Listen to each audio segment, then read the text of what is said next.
दोस्तों देखें, इसके लिए सबसे पहली चीज क्या है कि हमें कुछ इंडिकेटर्स की जरूरत पड़ती है कि जिससे हम इन तमाम चीजों को रीड कर सकते हैं, इसे हम देख सकते हैं। सबसे पहला जो हमारे पास इंडिकेटर जो हमारे सबसे ज्यादा इस्तेमाल में आता है वो आता है सुपर ट्रेंड, जो कि आपको ट्रेल करवाता है। सुपर ट्रेंड और मूविंग एवरेज जो है लगभग सेम काम करते हैं, लेकिन जो सुपर ट्रेंड जो काम करता है वो आपको कलर भी चेंज करके दिखाता है और वो आपको एरोज भी बना के बताता है। अगर मैं चार्ट को जूम करूं तो यहां आपके सामने दिखेगा।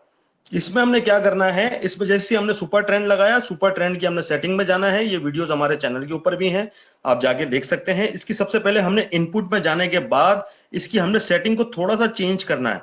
ऊपर 5 देना है और नीचे हमने इसको दे देना है 1।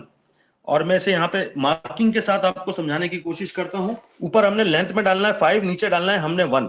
ये 5 और 1 डालने के बाद हमने इसे ओके करना है। अब जैसे ही हमने ये लगाया तो यहाँ पे हमारे सामने ये तो आ गया, लेकिन अगर हम इसके साथ एक काम और कर देते हैं सुपर ट्रेंड की सेटिंग में जाके, इसके जो स्टाइल है, स्टाइल में जाने के बाद आप देख सकते हैं कि जो ये कलर वाली लाइन है, इसमें ये आपके सामने है कि ये लाइन शेप में, इसके सबसे ऊपर जो हमारे पास ऑप्शन है, यानी कि ये प्राइस लाइन वाला ऑप्शन, ये वाला, इसे हमने ऑन करना है। इसे जैसे ही हम ऑन करेंगे तो हमारे पास यहाँ पे एक डॉटेड लाइन शो होने लगेगी।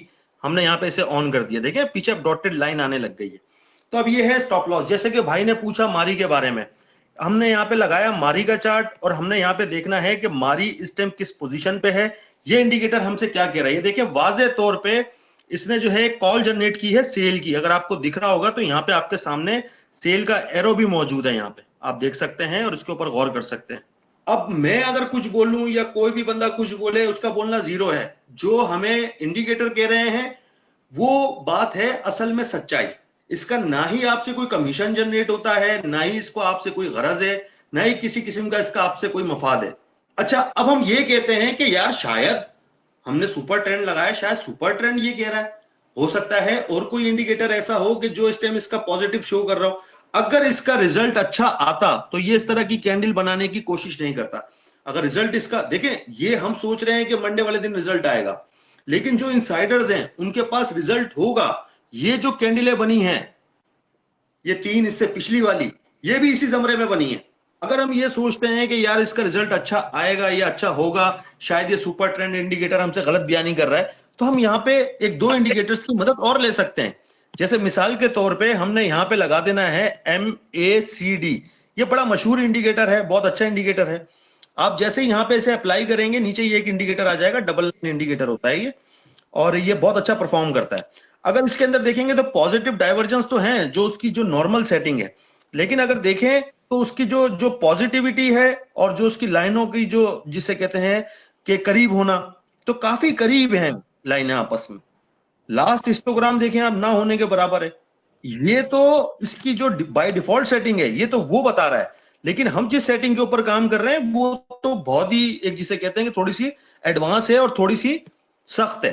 फिदा भाई, ये सॉफ्टवेयर अवेलेबल सबको होता है, फ्री है ये थोड़ा सा बताइएगा इसके बारे में। ये बिल्कुल फ्री है, ये बिल्कुल फ्री है। आप SCS की वेबसाइट के ऊपर जाकर आप आसानी के साथ चार्ट लगा सकते हैं। सरमाए की वेबसाइट के ऊपर जाके आप आसानी से ये चार्ट लगा सकते हैं। अगर आप ट्रेडिंग व्यू के ऊपर जाते हैं तो वहां पे आपको 2 इंडिकेटर, ज्यादा से ज्यादा 3 लगाने की आपको वो मिलेगी, और उससे ज्यादा इंडिकेटर आप जो है ना ट्रेडिंग व्यू में लगा नहीं सकते फ्री वाले ऑप्शन में। ओके। तो जो सबसे ऊपर है इसको हमने कर देना है 7, फिर नीचे वाले को जो है हमने जो है कर देना है 10। ये MACD की मैं बात कर रहा हूं। और सबसे नीचे जो लास्ट में जो है इसकी सिंगल लेंथ जो है, इसको भी हमने कर देना है 7। थोड़ा सा हमने इसकी स्टाइल में जाना है, इसकी लाइनों को थोड़ा सा थिक कर देना है ताकि आपको टिपाई दे, आपको पता चले कि यार ये जो मेरे सामने जो भी हो रहा है ये किस उसमें हो रहा है। तो आप इसकी सेटिंग को जो है वो बढ़ा भी सकते हैं, कम भी कर सकते हैं। आपने इसकी सेटिंग में जाना है। ये MACD की जो लाइन है आप देख सकते हैं, इसको मैंने थर्ड ऑप्शन पे क्लिक कर दिया ताकि आपको वाज़ेह तौर पे दिखे। नीचे जो सिग्नल की जो लाइन है उसको भी मैंने थर्ड पे कर दिया। अब इससे क्या होगा कि ये लाइनें यहाँ पे आप देख सकते हैं थिक हो रही हैं और आपको दिख रहा है। ये थोड़ी सी एडवांस सेटिंग है, थोड़ी शार्प सेटिंग है, जो ज्यादातर PSX में, क्रिप्टो में, इन चीजों में ज्यादातर इस्तेमाल होती है और स्विंग ट्रेडिंग के लिए इस्तेमाल होती है। लॉन्ग टर्म के लिए तो आप इसे बाय डिफॉल्ट इस्तेमाल कर सकते हैं। अब आपने कोशिश देखें, अकलमंदी का तकाजा क्या होता है कि अगर आप डे के मतलब आवर से ऊपर आवर पे या आवर से ऊपर काम कर रहे हैं, ये जितने भी टाइम फ्रेम है, आप अगर इनके ऊपर काम कर रहे हैं यानी आवर से ऊपर 1 आवर, 2 आवर, 3 आवर, 4 आवर, अगर आप इनके ऊपर काम कर रहे हैं तो आपने इसकी जो जो शार्प सेटिंग है ना, इनके ऊपर आपने शार्प सेटिंग लगानी है, ये जितने भी 1 आवर से ऊपर का टाइम फ्रेम है। लेकिन जो इससे नीचे का टाइम फ्रेम है उसमें आपने शार्प सेटिंग नहीं लगानी, आपने वहां पे बाय डिफॉल्ट इस्तेमाल करना है। क्योंकि सेटिंग भी अगर शार्प हो गई और इंडिकेटर की सेटिंग भी अगर शार्प हो गई, आपका टाइम फ्रेम भी शार्प है और इंडिकेटर की सेटिंग भी शार्प है, तो वो जब दोनों शार्पनेस आ जाएगी तो वहां पे fake signal, weak signal generate होने के काफी चांसेस बन जाएंगे। आपने सोचना है कि अगर आपके पास टाइम होता है तो आप 1 आवर पे ट्रेड कर सकते हैं, 2 पे, 3 पे, 4 पे, 1 डे के ऊपर। मेरा तो सबसे बेस्ट जो मैं आपको कहूं तो आप 1 डे के ऊपर काम करें, इत्मीनान से काम करें। छोटे टाइम फ्रेम की तरफ जाएंगे आपकी तबीयत खराब होने लगेगी, आप कुछ अरसे काम करेंगे उसके बाद फिर आपको ब्लड प्रेशर होने लगेगा, 10 मसले मसाइल आपके साथ हो जाएंगे। और खास तौर पे अगर आप क्रिप्टो कर रहे हैं वो तो 24 घंटे का मामला है, उसमें तो आप खलाई मखलूक बन जाएंगे। तो इत्मीनान से काम करें, काम थोड़ा करें लेकिन प्रॉफिट वाला काम करें। अब साथ ही साथ में इसके साथ जब हमने ये 2 इंडिकेटर्स लगा लिए तो हमारे पास तीसरा इंडिकेटर RSI लाजमी हमारे चार्ट के ऊपर होना जरूरी है।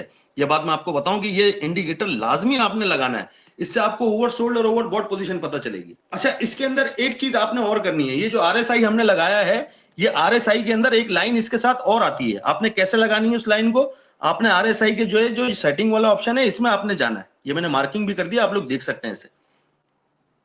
फिर इसके बाद जो ये स्मूथ एमए है, आपने इसके ऊपर चेक करना है, चेक लगाना है। जैसे चेक लगाएंगे तो यहां पे एक लाइन इसके साथ और आ जाएगी, लेकिन आपने इसका कलर क्या कर देना है, रेड, ताकि आपको पता चले कि यार ये खतरनाक कलर है, ये जब भी ऊपर आएगा तो मुझे यहां से निकलने की कोशिश करनी है। अब इस केस के अंदर, मारी के केस के अंदर अगर आप गौर करेंगे तो आपके पास यहां पे रेड लाइन ऊपर आ चुकी है।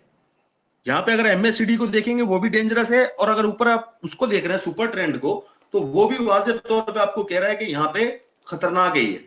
तो इस तरीके से हमने 2 3 4 इंडिकेटर लाजमी लगाने हैं, एक इंडिकेटर के ऊपर हमने भरोसा नहीं करना है। अगर हम ये कह रहे हैं कि यार हम सिर्फ सुपर ट्रेंड के ऊपर भरोसा करने लगे तो ऐसा नहीं है, या खाली हम MACD को फॉलो करना शुरू करते हैं, ऐसा भी नहीं है। कम से कम हमें 3 शहादतें चाहिए जो हमें बता रही हैं कि यार ये खतरनाक पोजीशन है। अगर इसकी कैंडल को देखा जाए तो आपके सामने यहां पे कैंडल ने नीचे एक विक बनाई है, यानी कि बायर इसमें एक्टिव है।